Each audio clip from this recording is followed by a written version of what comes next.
on where we need to be. And as you know, I've helped probably about over 30 companies in Fort Collins do their financial model. So I'm kind of a rows and columns guy. I like rows and columns. But as I've done this, I've evolved, okay? And so I took a step back and said, what do we need to do to be organized? And you were going to remind me to turn that on. You're welcome.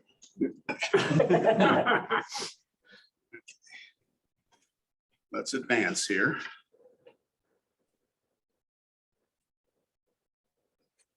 I have to figure this out. Let's go back.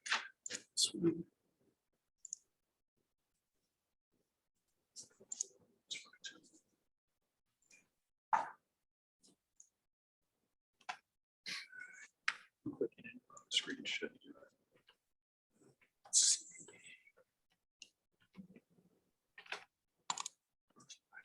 Present. Let's see if we just click. Yeah, there we go. Okay, we'll do it then. Okay. All right. So our goals for today, basically the first question should be, should you do a business model canvas? Okay. And second question is, what are the building blocks of a canvas business model? And then we're going to talk about the tips for developing your canvas business model. Okay. So the way I look at it is it just allows you to organize your thoughts. Okay. And we're going to kind of breeze through the questions. And then at the end, we're going to have a little, a problem that we're going to discuss. Okay. So what is a business model? Okay. It describes the rationale of how an organization creates, delivers, and captures value. Neat word, value. Okay. Here's what it looks like. It's only a one-page model, okay, which is the best part of this whole business model. Because when I started doing this several years ago, I was using this plan that had, people would do this narrative and it was 20 pages long. And then they'd have to revise it 20 times in between. And so it just wasn't working.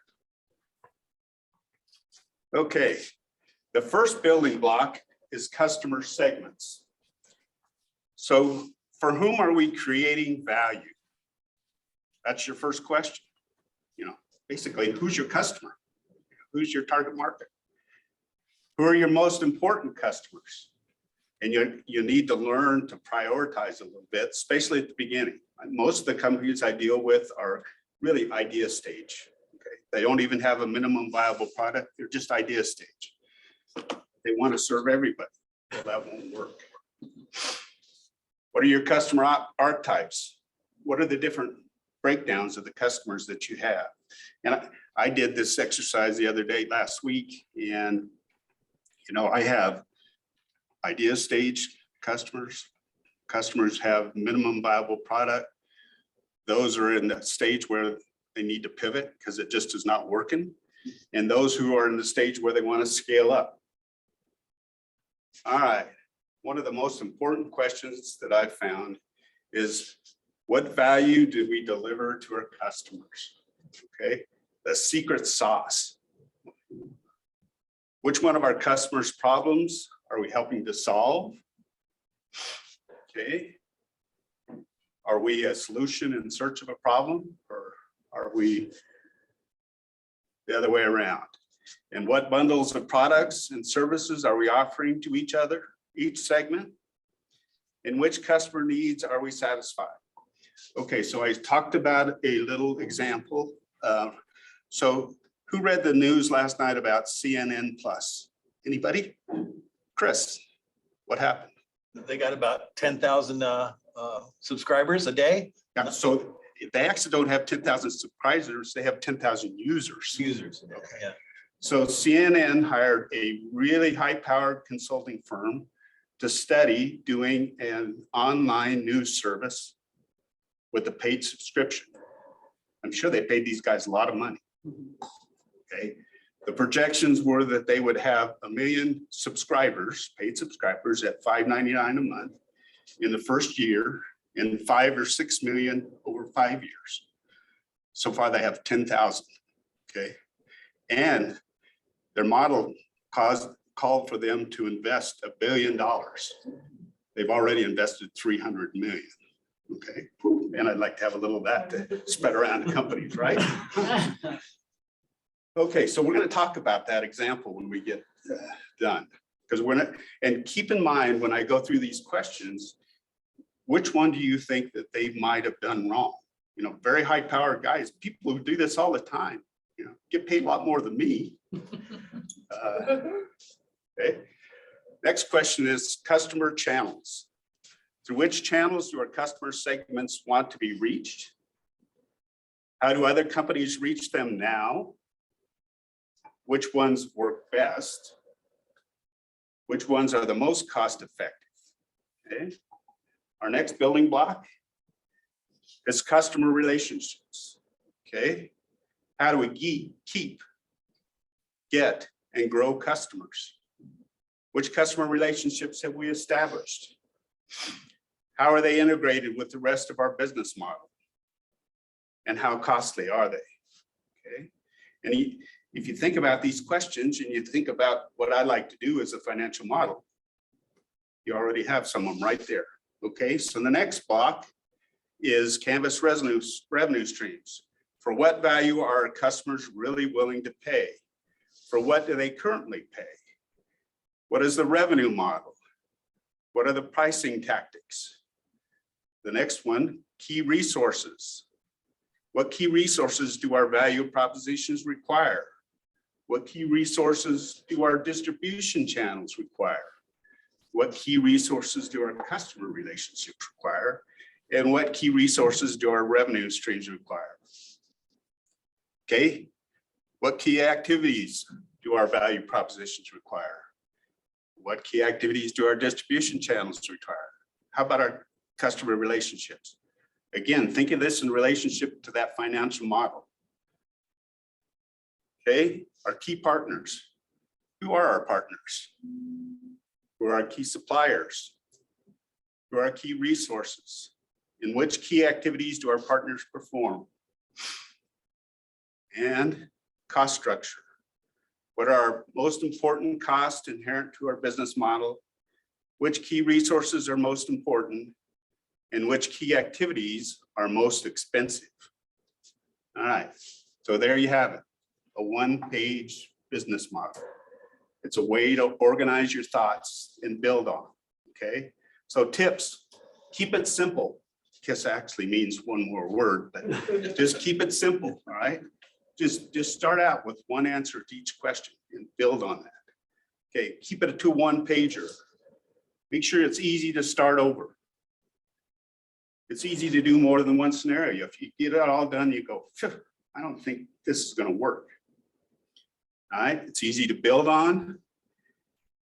And it's a building block for your pitch. Okay, so I've seen a lot of companies start with the pitch, build their financial model, and then build their business plan.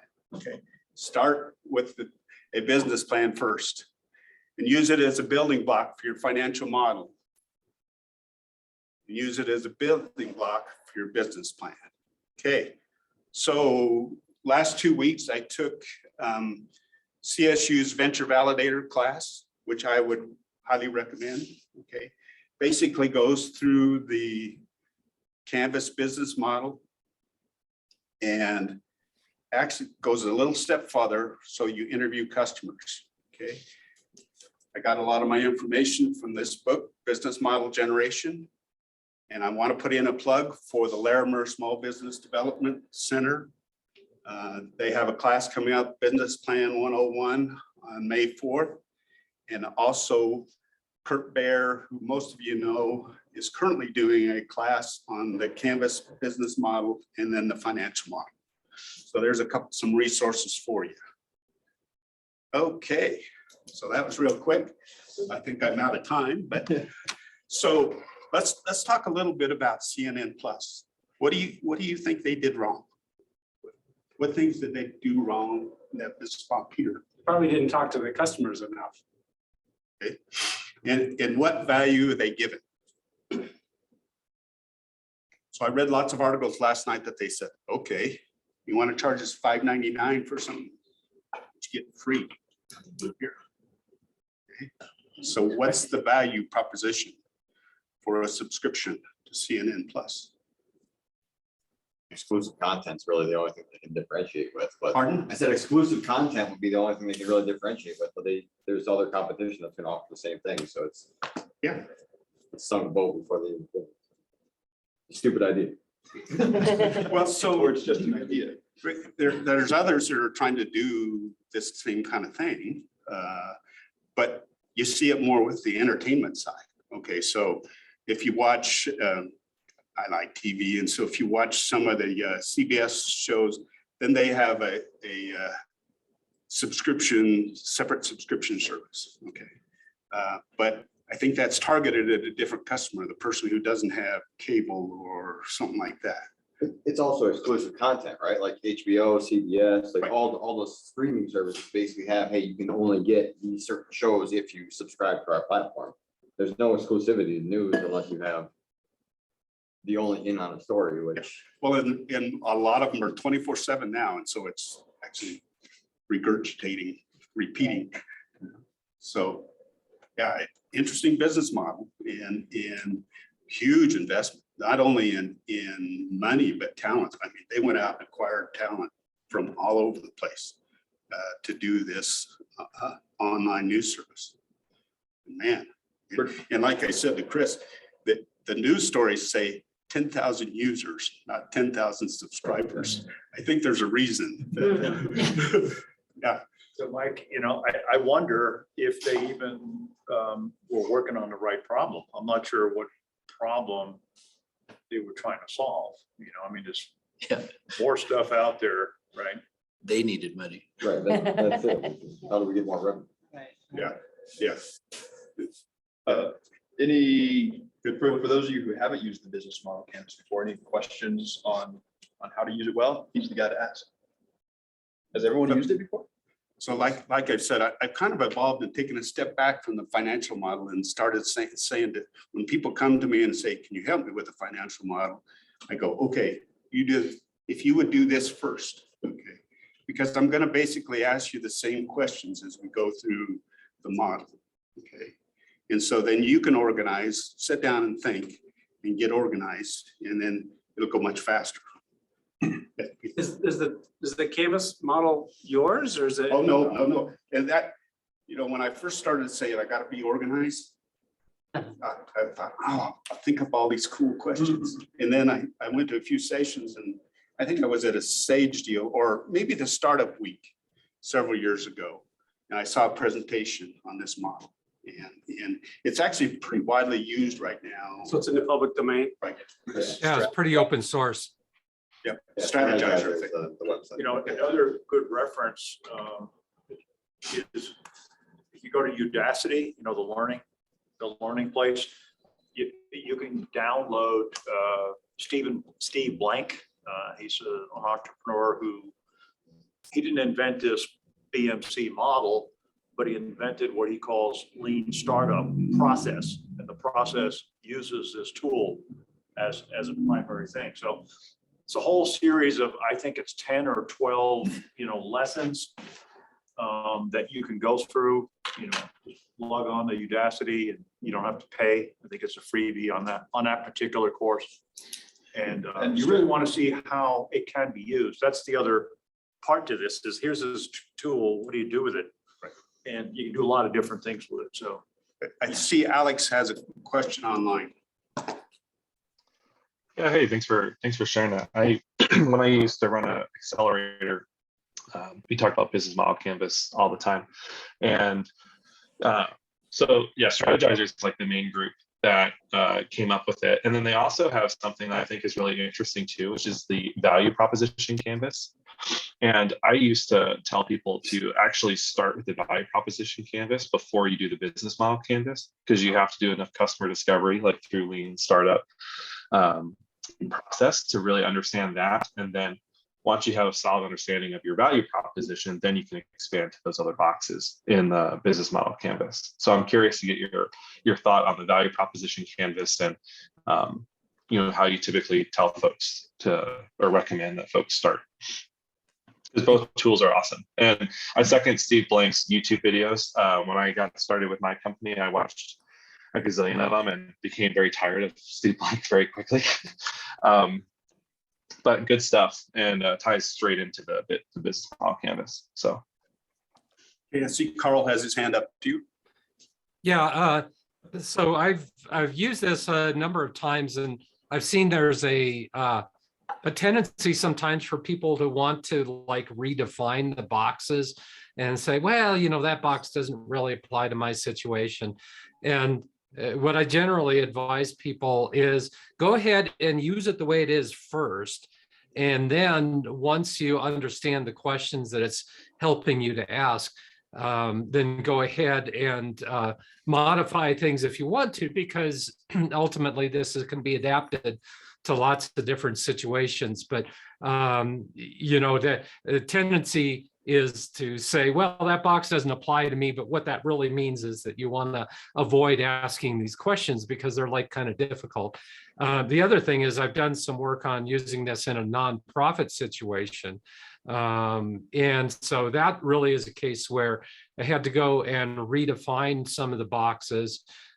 First thing you do is just change some of the terms, because in a nonprofit world, some of these terms grate on the people in the organization. And so you say, okay, we're not going to call them customers, we'll call them beneficiaries and stuff like that. But a lot of the same concepts really do apply, because at the end of the day, a nonprofit is a business just like a for-profit is. Okay, great. So question about CNN. Do you think they might have been just looking for a different channel to reach the same customer and make them pay? It's not even really a different channel, it's just a different revenue, right? It's Well, They're just I mean, looking for they- channel. it's a different distribution channel. Okay, they're gonna distribute Sure. a little bit different. Yeah. Anyway, I think it's going to be an interesting business case. And oh, one last comment. All right, so I started my career as a community banker, and then I was in politics. When I was a banker, people came to me, taught me about their business to give me to lend them money. When I was in politics, people came and taught me about their business to get me to get them money. Okay. Same thing. One of the things I've really learned is that I'm amazed at the different ways people have figured out to make money. Okay.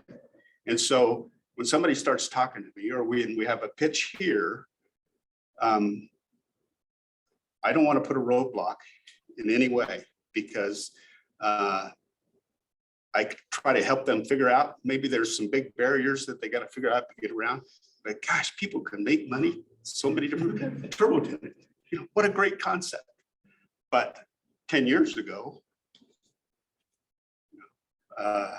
all kinds of different concepts people make money at. And it's great. So I never try to discourage anybody for their concept. Mike, thanks for walking us through this. For me, that one answer per question, every time I've done the business model canvas, I get hung up on trying to make a bullet list of all these different answers. And so I need to go back to it and just answer it with one. So thanks for walking us through that. Let's give Mike a round of applause. All right, let's take a quick break. Leave Gabe in this room. Don't put him in the breakout if you can. And grab another cup of coffee. Everyone online, we'll try to put you in a breakout room so you can talk amongst yourselves for a couple minutes and not have to listen to our chatter. And we'll be back at in about 2 minutes. So everybody besides.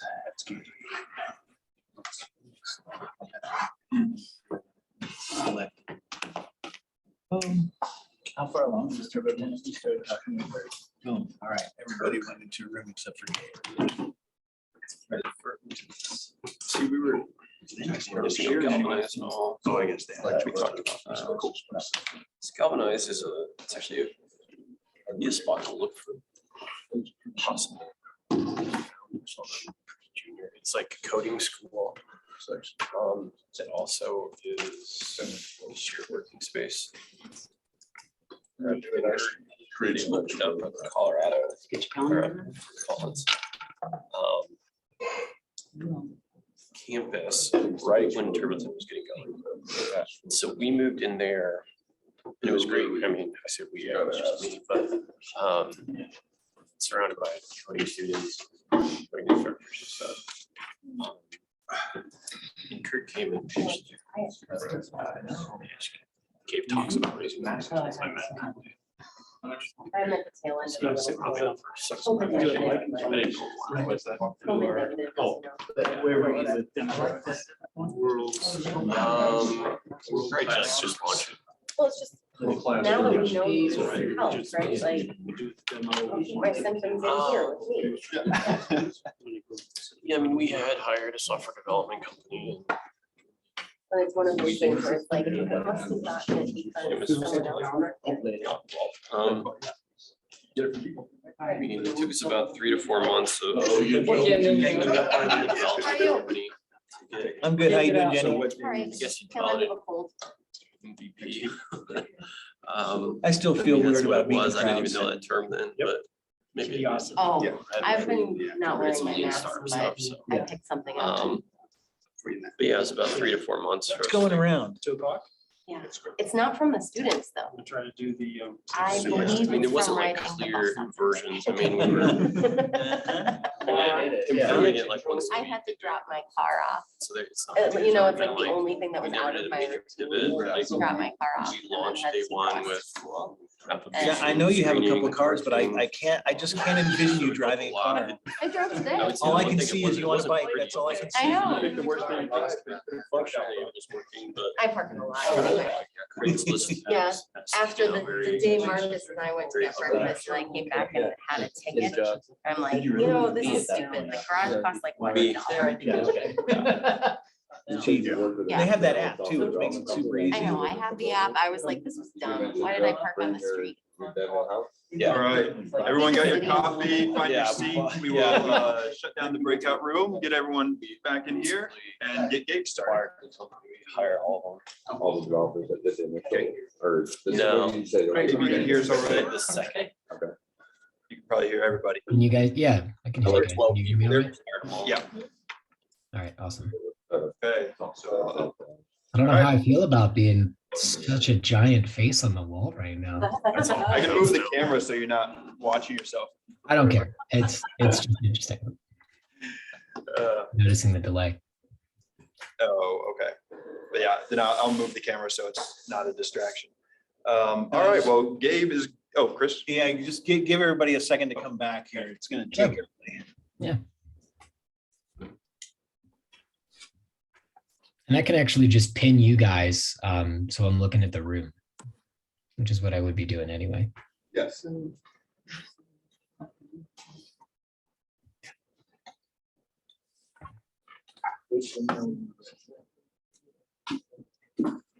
I think it's good that we get together first. Thanks, Dean. All right, we're good. All right, we've got everyone back. So Gabe, we actually don't have to look at a slide deck for this next presentation. He's just going to present old school. I love you already. it. So Gabe is a FOCO local. He's a coach, and I think we're going to be hearing a little bit about that. But he's also a cycler and a mushroom forager. So does that mean you have a pet pig? No, truffles don't grow here, but it's almost morel season, so I'm really excited. I I can do a separate presentation on that. Yeah. All right. Well, Gabe, I'll hand it over to you, and I'll turn on my camera so I can give you a 5-minute warning when you get to that point. Great, And thank you. just for everyone in the room, since we don't have the slides, his ask is feedback on his idea. Okay. All right, Gabe, take it away. Great, thanks. Yeah, and just to set a little more context, I think it's awesome we just did this overview of the business canvas model, because now you guys have some great probing questions to ask me about this idea. And it's still in the idea phase. So I'm basically taking a series of workshops I've delivered to organizations and trying to convert them into a larger training program that we would sell to teams. Because my work as a coach focuses on leadership development and communications and relational skills. And so what I'm going to read to you is basically a first draft of this concept and how we would present it to an organization. And so I'd love for you guys to give a listening ear You don't have to be generous. I'm not worried about you hurting my feelings. I really just want to get a sense of what's missing here and where could we tighten things up.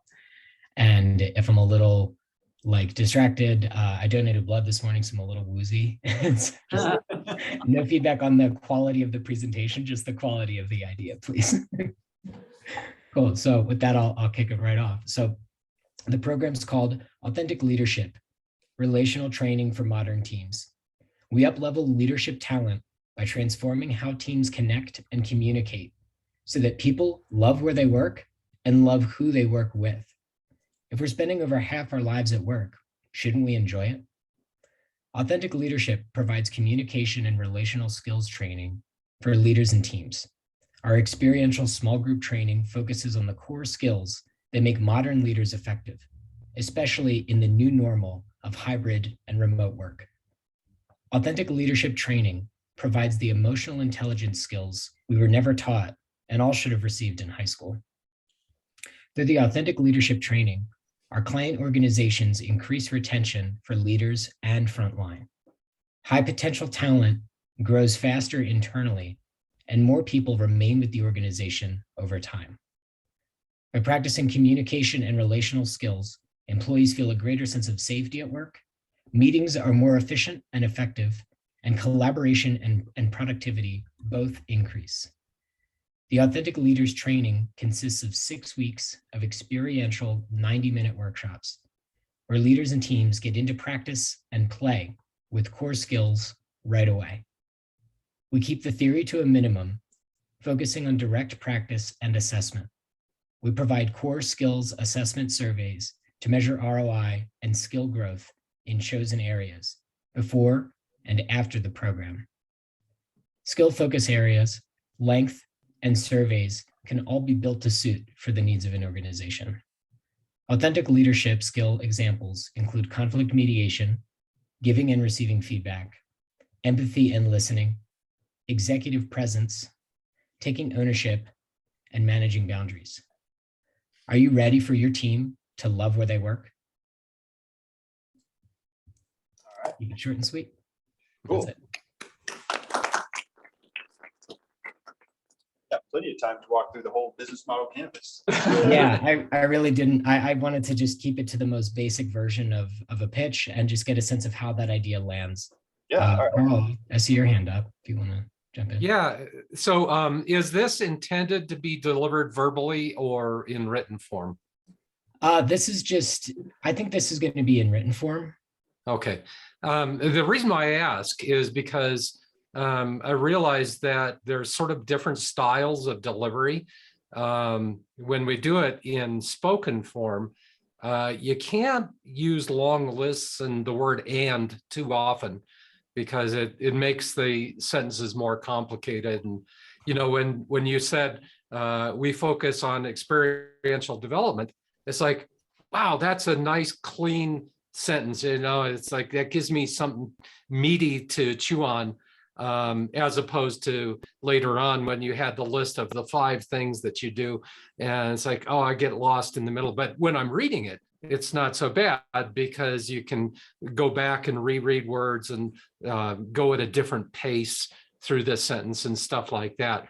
And so I'm thinking that having in the spoken form to say, what would happen if I had each of these be like, really impactful, like 6-word sentences, super short, you know, very few adjectives and don't use the word and don't put in a comma or anything, just like keep sentences short, just as an exercise to see how can I have that really impactful sentence pop out that gets people going, ooh, that's cool. Because you had a number of them in there. That was very neat.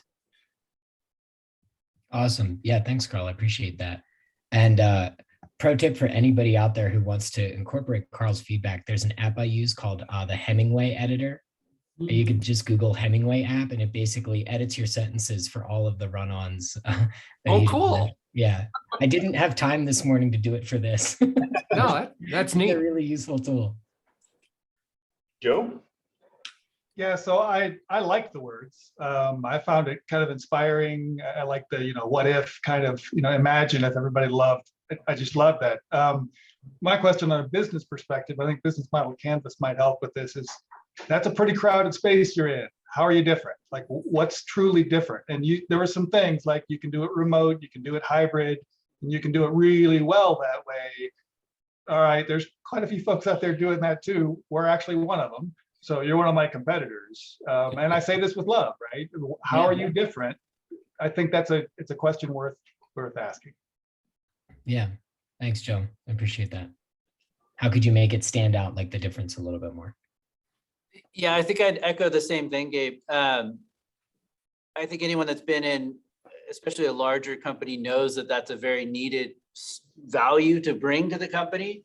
But I think if you could fine tune who you're speaking to in this pitch, so meaning you've got, your upper management, your middle management, and then the actual employees, kind of there'd be a different storyline for each. Because the end goal was clear in terms of a good working relationship among everyone, but how to get there and why wasn't.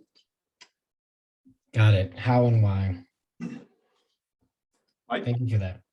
So I'm kind of old and most of my management experience has been pre-Zoom, but I managed in several different locations, and team building was just really hard when you're in several locations. I'm struggling to think how I would manage right now in a situation where you only see people on a Zoom call and that's it. And you don't have any time beforehand to visit. You don't have any time to breakout room to just visit. How will you build teams in today's work environment? That's my question on your value. Where's your value there? And that might be your differentiator. If you can do it, not many folks can do that. Right. Yeah. And that's been the feedback that I've received from the organizations I've delivered this material to already, is that many of the folks haven't even met each other in person. It's a 5,000 person organization and 80% of the team is remote. So we've gotten great feedback. I'm doing a 16 workshop series for this client and we've gotten great feedback on it. And so it inspired me to say, okay, great. Like, how could we take this forward and get more traction? So maybe I need to tell that story. That story would be impactful. Yeah. Yeah. Thank you. Steven? Yeah, first of all, great presentation, Gabe. I think it's a great idea. I think it's needed. I think that Mike's presentation about CNN or his comments about CNN proves there's leadership problems all over the place that we can see every single day. I would agree that a story would be helpful to engage, to make the content more engaging, to bring it home for us as individuals. The other question I had, and maybe I missed it, but I wasn't sure what group you're targeting. Are you looking at enterprise level clients, small business owners? Where are you headed with that? Just defining that would probably, more specifically, would probably be helpful as well. Yeah, thanks, Stephen. I honestly thought you were just floating in a like Zoom background. I didn't realize you were in like a podcast booth or something. No, it's the real deal. That's super cool. Yeah, I think for me, it's probably mid-market. I've worked in tech for years. I worked in enterprise software sales, and a lot of my friends at like LinkedIn and Box who are still there, they build all this stuff in-house. So for me, I think it's an organization who's at a size where they have like a dedicated learning and development team, but they don't have enough budget to totally do everything in-house, and they need to kind of hire some vendors to support with that part of the business. Nice. Thanks for that question. Yeah, I guess like the one thing I would talk about, and other folks have kind of alluded to it too, like through telling a story, but I'm a big fan of like twisting the knife. So like, what's the problem that's so painful, and then like really dive into it and just make it like this is like so painful that like I need your solution. So I think that'll if you can tell that story, like everybody has marinating in misery. I've never heard that phrase before. That's amazing. So yeah, like seriously, like make it awful. Like really like tell the problem. It's like insanely awful. Like everybody has been through terrible trainings, and it's everybody knows that feeling, right? Like SNL makes fun of it, quite often. So I would just dive head on into that, because then everybody understands like where you're coming from, and then you can like look how like horrible this is, and then look how refreshing our approach is. I think that'll help differentiate yourself. It'll help people better connect with what your business is, and I think it'll help put a good foot forward. It's awesome that you have a big client to be working with, and that's obviously very encouraging this early on. One thing I might do is like ask people ahead of time, like, give me examples of horrible training experiences. Yeah. That's such a gold mine for information. And then, you don't have to do that during your session, of course, but, that would be a gold mine of information for you to use kind of going forward, especially since they have a good amount of people. Thanks, Alex. I appreciate that because I have a friendly relationship with these folks. I think I could totally ask, like, how is this different from the worst training you've ever taken? Right. It's like, if you're not the worst, then you're better. Yeah, set the bar low for myself, right? There we go. Alex beat me to the punch. I was gonna say, we've all been through absolutely god awful trainings, right? Where we're just miserable the entire time. And I think we've heard a couple people say, what's the differentiation? But I listen to your pitch, and if I'm sitting in a director level role or a C-level role and thinking about my management team, and I read that, it's like the 50 other emails that I've gotten. Personally, and this is just me, I hate the word authentic. I think it's tired and overused, and it's kind of a shilling word. Even if that's what you are, if that's really the value you're bringing, I hate the word. So take that for what it is. Yeah, and Just lost a potential client. Sorry. no, I agree with you. Like, I just think I've seen it just throughout industry pervasively, and it's just, yeah. it's tough because you're right. That is the value. People know it when they get it, that it's wonderful to have. And I'm stuck with, how do I describe it without using describe? Yeah, exactly. Like I'm encouraging you to find a different way to describe it, because that just is a giant red flashing warning to me. Yeah. That's where the stories, I think, make a big difference, because Absolutely. stories can be simple and straightforward and relatable. And, if people come away with the impression of the authenticity out of the story, great, whatever, but if they want to use a different word, as long as it's a positive impression. The other thing that occurs to me with this discussion is that we have all been through crappy training experiences, but that's the experience of the participant. And the person who's making the decision investing in you is the boss. Okay. And so they can relate to it, but they also have maybe more of a sense of guilt around I'd like to deliver better trainings, but it's like super difficult in our situation for whatever reason. And so I think the two can connect together, but it's not just as simple as saying, so you've experienced crappy training, right? Everybody says yes, but that's the experience as the participant. Gabe, I have a question on the idea and that word authentic. Is your approach grounded in research, like the authentic leadership research of Avelio and Bass, or is it purely experiential based on your own experience? What's your credibility here? Yeah, so you're gonna hate the word I'm about to use, right? There's it's a relational framework called authentic relating, and it's based in about 30 years of behavioral science, and largely rooted in the work of a woman named Susan Campbell, who wrote a great book called The 10 Truth Skills. I recommend it for folks who are interested in like leadership development. And also another guy named Jim Detmer wrote a book called The 15 Principles of, or 15 Practices of Authentic Leadership, or something to that effect. And so I'm pulling on that framework for the training material. And it's all kind of, sorry, is there? Yeah, knowing that your customer, your buyer is probably the director of training and development or the HR director, they're probably they're gonna want to hear that stuff too. Yeah, there's about 30 years of research behind the behavioral science that supports the model, but the model itself is really simple, which is why I think it's a lot of fun. You don't actually have to spend time like taking like the DISC assessment or finding out what the Enneagram is or any of that stuff. Like We just get people into practice and we actually play games that are like structured exchanges with sentence stems or a type of question that we ask a group. And then we ask them to pay attention to certain things that arise when we discuss a topic in a given way, and then tie it back to the skills that it's kind of training in after we've actually played with it. So it's very minimal on theory and really high in experiential learning. All right, one last comment? Yeah. Yeah, so this is just because you're in the idea phase, but maybe feedback on how to get a little more focused. When I think back to where we've had the most challenges in a company with this is when there's new acquisitions, whether it's a big roll up of multiple companies or even just a smaller company coming in, because you're sort of pitching this management in a box. And to just pitch in general to a large company, I think the immediate thought is, well, yeah, we know we need to do that, but we're trying to just improve that internally. Versus if we've got 8 companies coming together and they've all got their own challenges and communications and culture, and you're presenting a, hey, there's the clear problem, I got a solution.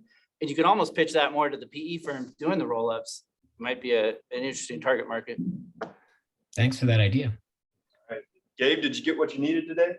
Love it. Thanks, everybody. Appreciate the honesty of your feedback. Yeah, Can I thank sneak you. one thing in real quick? We wrap up here, we'll do the breakout rooms again. So everyone online, you can hang out and talk with each other for a few more minutes if you want to. But yeah, let's go ahead and wrap up today. Mike, Dave, thank you for your presentations. I think it was perfect timing for both of those. So thanks. Yeah, it worked out great. Who has a win this week? What's been good? What do you need help with, or a resource